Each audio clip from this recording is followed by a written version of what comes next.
Welcome to Positivity is the Way to Go. My guest today, he's a firefighter and an author and a father and I know him, he's a friend of mine. Welcome to my guest today, Severen Henderson. How you doing today, man? I'm doing great today. How are you? And I'm hanging in there, man. You're taking it day by day, life. Exactly, life. Before we get into it, I just want to say we did this one other time, but we had a few technical hiccups, so we're doing it again, and we're going to put this up on YouTube ASAP. Well, let's make sure that we don't have those problems again. But let's talk about Deshaun Watson and the Cleveland Browns, man. They had a good defense last year. And Deshaun Watson, they would need him to play like he played with the Houston Texans when he was an MVP candidate and taking the Chiefs to the brink in the playoffs. But what has happened to him? Well, he's not very good. He was very bad. He was like a 30% QBR rate. He was injured, and then Joe Flacco came in. And he came in and saved y'all, but y'all lost to C.J. Stroud in the playoffs. What do you think about Deshaun Watson? You got the massage scandal looming over his head and everything. And I don't think he recovered from that. What do you think about him? You think he returned to the MVP level like he did before? So that was a lot, and you just made me hurt my Browns feelings. To preface all of that, we're coming to you from Chicago. We're at the Austin Library right now. And I've been in Chicago for 15 years, but I'm originally from Cleveland, Ohio, always representing Harley home, always repping. And so that's why we're talking about the Browns to start.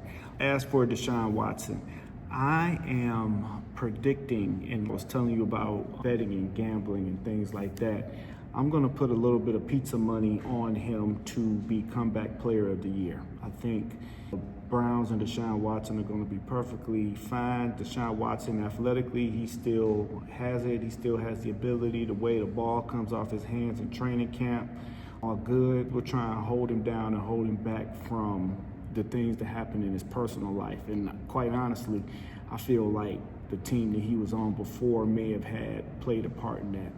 But they redid their total offense. Coach Kevin Stefanski, two-time coach of the year. He did outstanding with play calling, but they brought in a new play caller, Ken Dorsey. Ken Dorsey was a Browns quarterback for half a second, but he developed the offense for the Buffalo Bills, and the offense wasn't the problem there, not to me at least. So I think the Browns are going to be just fine with that new system, new play calling. Even though we had Coach of the Year who was calling the plays, I think it's looking very up and bright for us this year. And in fact, I have a prediction. I'm going to call it now. Browns-Lions Super Bowl. Well, I think you are exaggerating because the Chief Kingdom, they won back-to-back championships. And Mahomes, they say he got a Kermit the Frog voice. He's still playing in the AFC, and you got to worry about Baltimore, Pittsburgh. Mike Tomlin, he has never had a losing season as the coach, even though they have not won a championship since Ben Roethlisberger. And then you got the MVP and Lamar Jackson, where he is not going anywhere. So you got three teams and three quarterback. Well, Pittsburgh quarterback situation is very questionable. So I would say y'all got third best quarterback until we see Wilson do what he did last year with the Denver Broncos. Now you talking about the AFC or just the AFC North? I'm talking about that. You got the AFC North is tough. You got Joe Burrow. When he's healthy, they got Chase and they got Higgins for one more year at least. So you got to worry about all these teams in the AFC. So I think y'all would be a wild card team because I think Cincinnati or the Bengals are going to win the division. But I think y'all can make the playoffs. I do not foresee the Bengals winning the division. Joe Burrow has an injury. Now, other quarterbacks have had injuries that take a season or two to heal. Joe Burrow, the way they're talking about his injury, it may not never heal correctly. They have a great offense, but I just don't see the Bengals doing anything. Baltimore, they have a great coach, they have a great quarterback in Lamar Jackson and Harbaugh, but they lost their defensive coordinator. I don't think they had a very great draft. Pittsburgh, like you talked about, their quarterback tree is a little shaky. Their best thing, when your best investment as the coach. Sometimes that works for you, but it doesn't work all the time. Another team that I don't think had an especially good draft. Russell Wilson is pretty much done if he plays like how he played in Denver. I was a little disappointed that they got Justin Fields because that's the one quarterback I'm a little bit nervous of. I really, if like you said, we'll probably make the playoffs, but I think we can win the division this year, no problem. Well, I think y'all going to regret signing Watson to the large contract, guaranteed contract, $300 million. Okay, all right. Well, I think the last thought on it, I think y'all going to regret going to sign him to a $300 million guaranteed contract because I think 2 years from now, 3 years from now, y'all going to be looking for another quarterback. So we're going to go. I'm with that. I have a problem with that. And the thing that people always bring up about, money, and we always count people's pockets, it ain't our money. I mean, the thing we would have to spend on other players, but the Browns are a creative bunch. Their GM is very creative when it comes to the contract, so I think we'll be perfectly fine, even if we do have to find another quarterback. I think we'll be okay. And do have backup Jameis Winston. I know he likes to throw some picks every now and then, but he's a character in the locker room, and players tend to like him. So I'm high on the Browns this year. It's not just a home bias. It's really, I think the Browns on paper are a winner. We disagree, but what made you want to be a firefighter, and what made you want to write a book? Because I know you got 4 books, right? You're author of 4 books, and I may want one of your books, maybe, Give me one, or give me one. Well, I just heard you talk about you got so many books and you ain't reading them, so I don't know if you want my book. Well, I will try to read as much as I can, but at least I was being honest with me not. Oh yeah, I love the honesty. Well, yes, I have written a bunch of books, and your last guest, I listened to that podcast, talked about traditional publishing versus self-publishing. I'm a self-published author. I would take a traditional publishing deal, but I'm not pitching myself as that right now.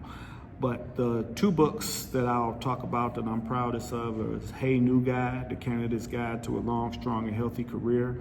That's a book about how to enter not only the fire service, but the service of public safety. In the overall case, I went to paramedic school, I went to police academy, and of course I went to fire academy. I'm a fire instructor now. And I wrote that book because I felt like it's a lot of unwritten rules that needed to be written. And my second book is Zoe is Going to Be a Fire Engine. That's another book that's in the same realm of public safety. It's a really cute video on my Instagram account. My Instagram is @IAMSEVY, and pinned to the top of my page is the video with my daughter saying she's going to be a fire engine, which was the inspiration for that book. Well, I got a question. Would you ever want to be in a firefighter movie? And also, would you ever want to make your book into a movie? Because a lot of people's attention spans are like 30 seconds, so it's hard for them to want to pay attention to things. So that's why people prefer movies over the books today, unless you're an avid reader. Well, the Hey New Guy book, I don't really think is suited to be a movie. It's a nonfiction book, and it's just how to get into the service. I mean, they have a few stories in there, but overall, the book is, this is how you do this. It's an educational, instructional book. It has workouts in the book. It has recipes in the book because as firefighters, we cook at the firehouse. Working out is, is important to us, so it has tips for that. Zoe's Going to Be a Fire Engine? Maybe. Published this book twice. The first time I did it, it was just a story with some clip art. I had difficulty finding illustrators.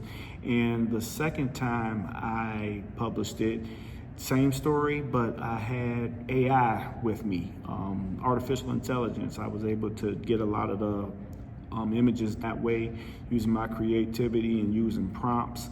So maybe if I can get an AI drawing, or if I can get an illustrator that wants to draw live action, well, not live action, I'm sorry, cartoons style, I'm with it. So yeah. Would you me in the movie maybe as an extra, maybe? I think we can find a place for you. I'm a creative person. I'm a pretty good writer, so I can write you in there. Yeah, man. You want to put my name or a fake name like Jimmy or Jim or something? Real name. Okay. And what if she could be the next Caitlin Clark and stuff? You try to get her to play sports, man. I do try and get her to play sports. My daughter, she's in gymnastics. She's trying to swim a bit, but she's really fast. I ran track at a competitive level in middle school and high school, but her mother was a state champion track star, and she watches track all the time, the Olympics, and hopefully she gets that fast gene between the two of us, more of her mother than mine, and she sticks with one of those and keeps going. Last podcast, we were talking about the importance of sports, and I agree with your guest that sports build character. They help us become us. Healthy competition is always good. It drives us to do bigger and greater things. I got a question. So she gonna be the next Simone Biles or Gabby Douglas? She in the Olympics, because they start very young. Like people playing at 16, 15 years old winning gold medals. Yes. Like Coco Gauff. Bracken, whatever her name is, she a tennis player. Mm-hmm. So people start at a young age and then they become pros as teenagers. You want her to make the $1 million and get you that house sooner rather than later, right? That's what everybody always says. They say you gotta get her. Well, her brother too. Her brother, we just playing NCAA. He beat me. Yesterday, he beat me today. He went down there and practiced all night. So he's a pretty good athlete himself. He can sling that ball. He can throw pretty good. So between the two of them, I don't know. But I just want them to compete and be happy in life. I'm not looking to get rich off of my kids. Hopefully I can get rich off myself and my own brain, but if what they choose to do and choose to pursue sports as a full-time career, not just a hobby, I'm there to support them. I'm just, I'm trying to make it happen for them. So now you're saying later in life they're gonna fight over who's gonna buy you a house first, gonna be famous first. That's what you're trying to say. That would be nice. But they root each other on. The boy, he says Zoe can be in the Olympics, and I said, "You think so?" He said, "Man, she fast. She all.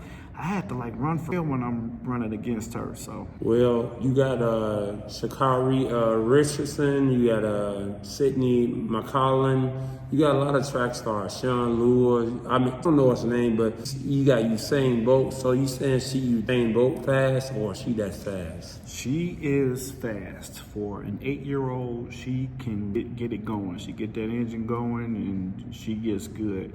And she's very competitive. Her brother isn't even as competitive as her. She hates to lose. She is Michael Jordan hate to lose. She will not talk to you for the rest of the day if she loses at anything. You got to work with. Yeah. But let's talk to Cleveland Cavaliers. I not even mentioned he that signed this extension, but Isaiah Oyo, he's a free agent still. Mm-hmm. He only 9 points and he only played defense. He's not really a scorer. Mm-hmm. And the thing is, I don't know if you're in rebuild mode or trying to win because y'all can make the playoffs in the East, but how are y'all going to compete with the likes of New York, Kel Bridges, you got Jalen Brunson, and you got Cameron Payne on a 1-year deal, and then you got Philadelphia, they got Embiid, Maxey, and George, they got a big three. Normally big threes don't work. So, and then you got Boston, they got Tatum, Brown, Porzingis. They got the best starting five in the league, and then you got New Orleans. New Orleans is not good, so. But you got in the West too. Yeah, and then you got Indiana, and then you got Halliburton and Siakam.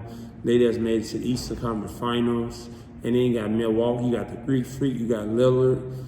I think y'all can be a top 6 seed in the East, but those five teams are clearly better because they got 2 stars. Y'all only have 1 star. You got Jared Allen. You got Mobley, and then you just got rid of J.B. Bickerstaff when he lost to Boston. Everybody lost to them. They won 80 games. How you let Bickerstaff go to Detroit?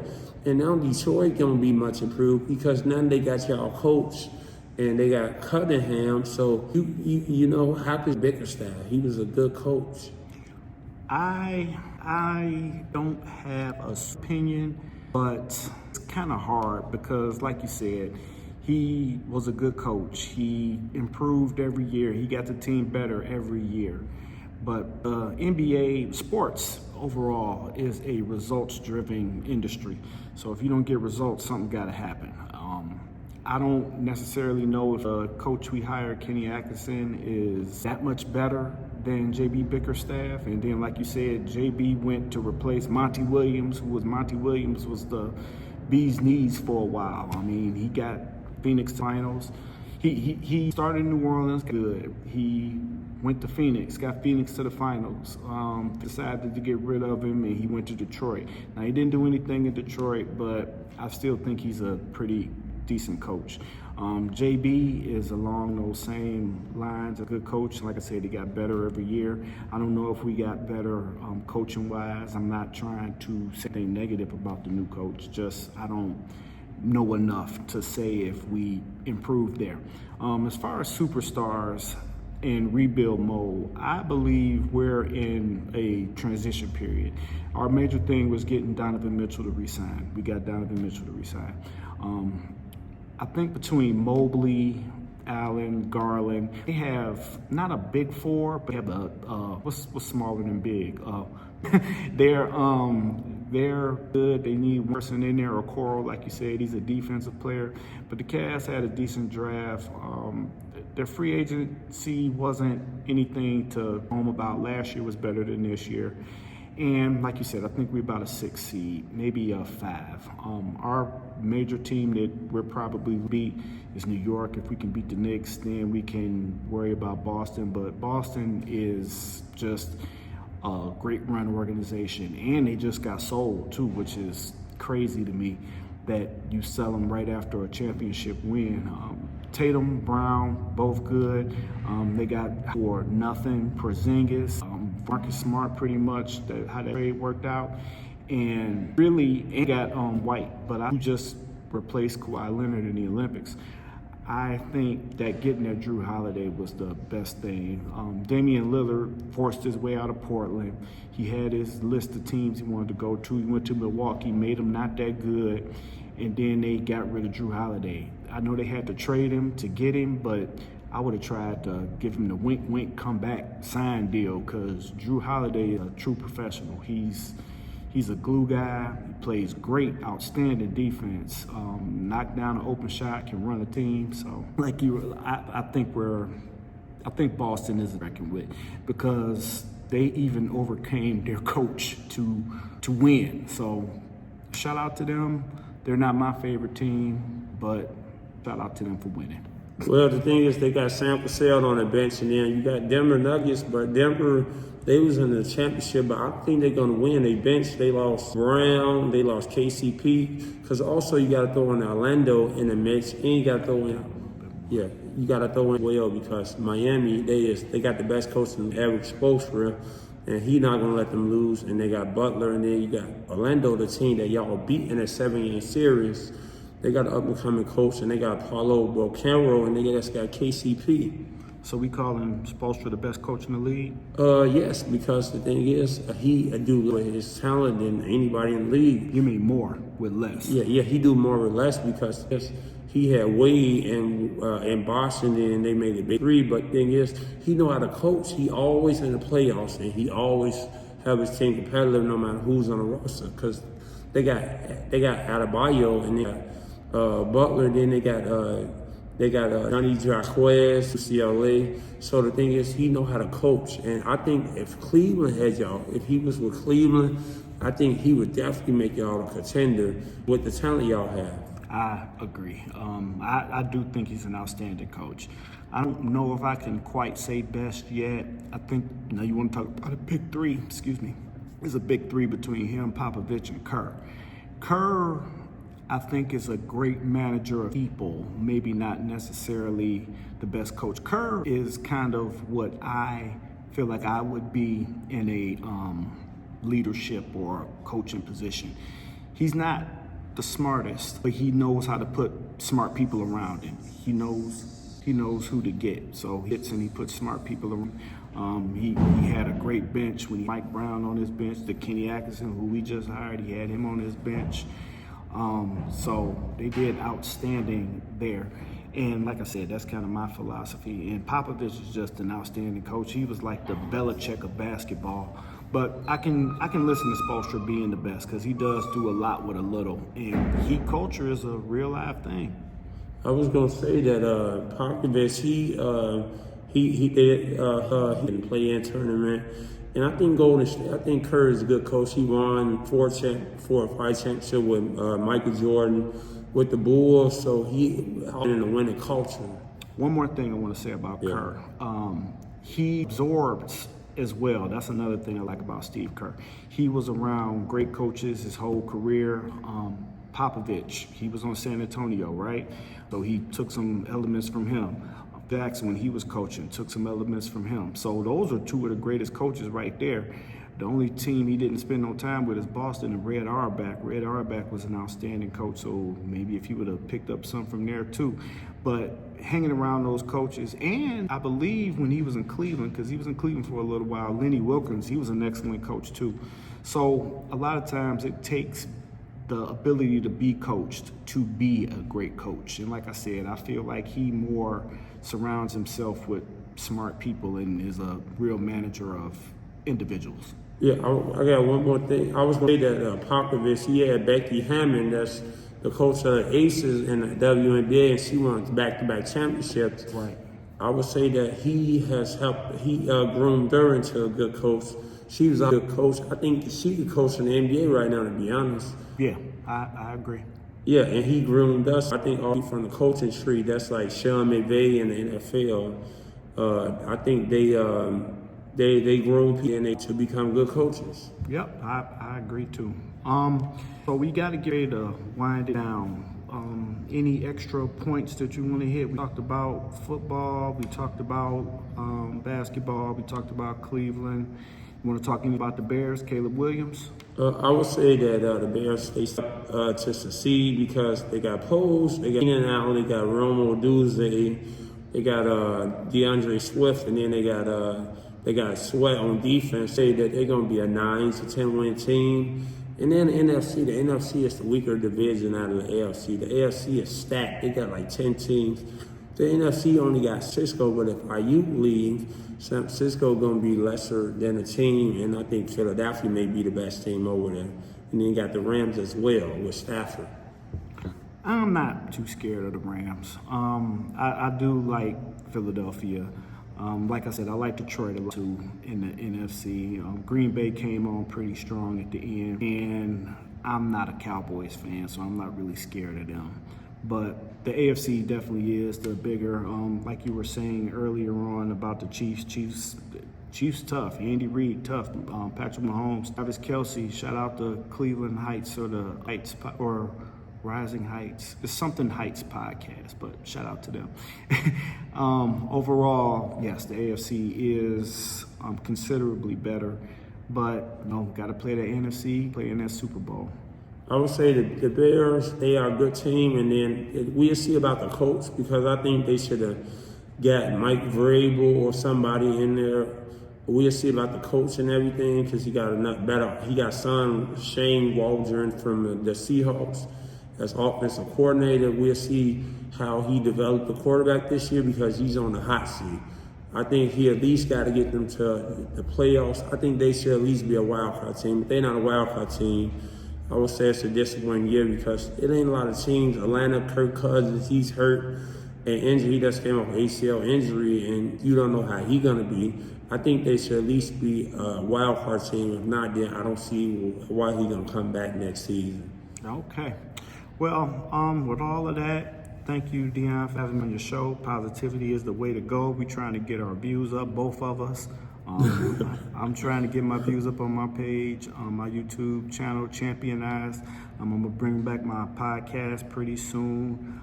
2 podcasts, actually, the original Designated Drinkers and renamed Old Department 3C. We changed it to The Department 3C presents a podcast, the Firecast, and now it's going to be the Championized podcast presented by Department 3C. That's my overall company. Dion, promote your channel and talk about it. My channel is Positivity Ways to Go. I got good content on there. I have interviewed like Annie Montgomery. She was a sports center anchor, and I was an NFL official and Major League Baseball official. You can go on my YouTube channel. It's Dion Davis. It's a blue logo up there. You can find my content and help me out. Let's get to 500 subscribers maybe by 6 months from now, help me right out, Okay, that's our plan, the goal. We're talking. Thank you so much for joining us. Dion, thank you so much for having me on your show. And with that, I'll let you take us out. Well, thank you for coming on, man, because this is a retake because we messed up the first time, but yeah, when you don't try the first time, you see it the next time. Positivity is the way to go. Until next time, bye-bye. Okay.